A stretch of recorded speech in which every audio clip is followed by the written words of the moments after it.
Good morning, everybody. Welcome. Today is Wednesday, March 20th, 2019. My name's Jeremy, and this is my first cup of coffee. Last couple days, I haven't been putting any stuff in it, any theanine, any other nootropics, and it just tastes better. It really does. Not that it affects the flavor much, but you can tell. This is from a roastery, I think that's the term, in Portland, Maine. It was a Christmas gift.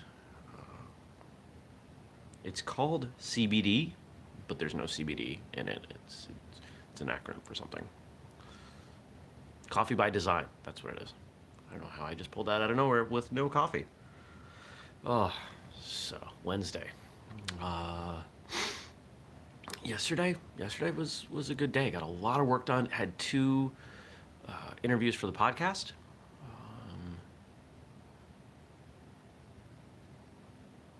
Both international guests with the same initials. It's kind of weird. In fact, they were similar enough as I was getting things set up that I may have, that I almost double booked them.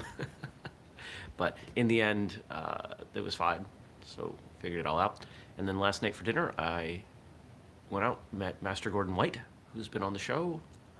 Good friend, Taekwondo instructor, practitioner, just a really good guy. So we had dinner and caught up and talked about what's going on with martial arts in Vermont and what's going on with whistlekick and what's going on with him and his school and his Blue Wave organization. It was nice. You know, martial artists, I don't think we socialize enough outside of martial arts. I know some schools that's really common, but I wish it happened more. And I think the best way to do it is to have some kind of regularly scheduled training event that turns into some activity after dinner or drinks or whatever. Often easiest on a Friday or a Saturday, but I bet most schools, if you had a first Friday training and everyone went out for drinks after, I think that would go a long way towards building more camaraderie in school. And let's face it, the better socialized everyone is, the less likely they are to leave. So as a school owner or an instructor, it's a good thing for you. It doesn't mean, unfortunately, that the school owners go. Depends on the vibe of the event. You don't want to compromise the way people look at you, but yeah, good stuff. What's going on today? Today, it's Wednesday.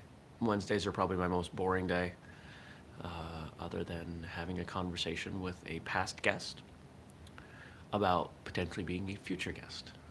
There's some stuff that they reached out that they're interested in talking about, so I said let's chat about it and see where we go from there. Pardon me. And I did get some questions coming in. Now I'm going to answer. I've got a sheet with some of them on there, and I'm going to answer one that came in that I just noticed before I went live from yesterday's episode. And that question was, what are your most prized physical possessions? And that's a question that I've asked myself quite a bit. There are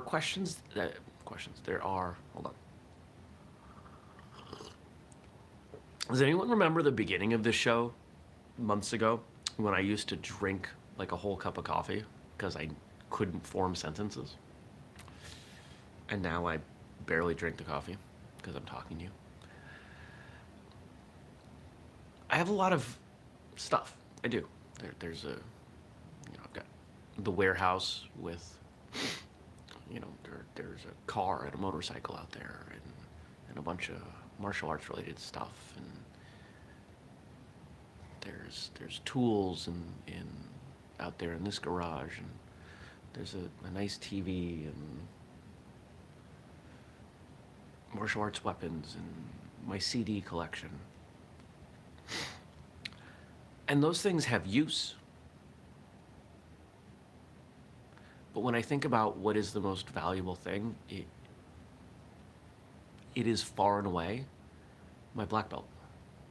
And when I say my black belt, some of you know I have earned multiple degrees in multiple styles, and I have one. I was given one when I first earned my black belt in Taekwondo. I've worn it once. It's not embroidered or anything, it's a plain belt. The belt I wear is the belt that I received at 16 when I earned my black belt in karate. When I think about, God forbid, the house burning down, or I had to throw everything in a backpack and leave, or weird scenarios like that. Other than making sure the cat was safe, because my obligation first and foremost is to her. Uh, it's my belt. It's my belt. Everything else can be replaced pretty easily, and it won't be less if I replace it. I started this push about a year ago that if I had something that I hadn't used in a year and it carried no sentimental value, no, that wasn't quite. I hadn't used it in a year, and it didn't tell an important story. That's what it was. I got rid of it. And I've gotten rid of a lot of stuff. I don't have a large home, but it's a decent size. There are a lot of plants in it. What else we got? I'm just looking around. It's decoration. Much of it. It's plants. It's decoration, like the Ninja Turtle shot glasses over there. Or there are little things that I'm not going to throw them away. I'm not going to give them away. I have the space for them. But most of them, if somebody came in and just took that one thing, I wouldn't even notice they were gone.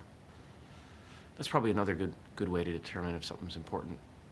If someone came and removed that one thing, how long would it take for you to know it was gone? Most of this stuff, I would only know because things look different. I don't have any idea.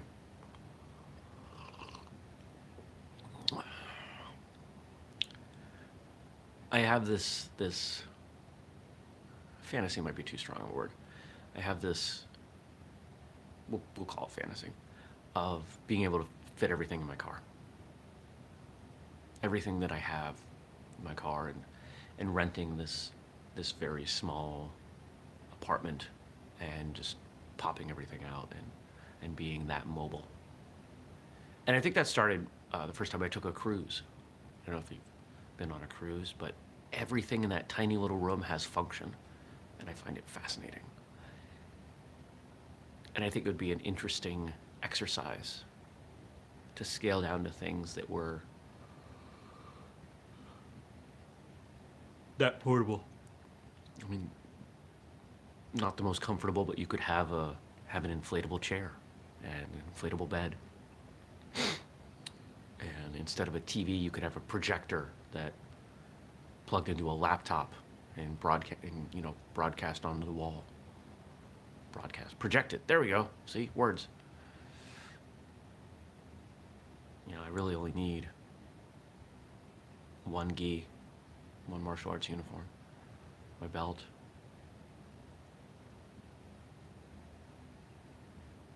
a couple pairs of jeans, right? I can fit all the clothes I would need in a duffel bag.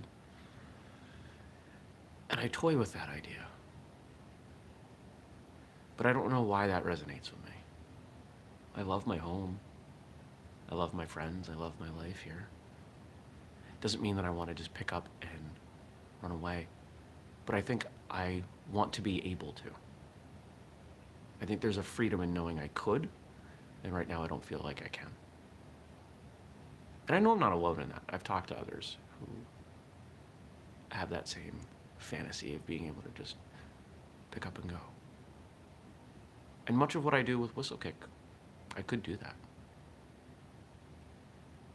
There are people who, when they start a business like whistlekick, they will, secure their initial investment money. It's not really the route I went, but, people will take a, some kind of equity investment round or whatever, and get a few 100,000 or $1 million, and they'll move someplace like Thailand because they can live so inexpensively, and they build their business from there. It's kind of a neat idea.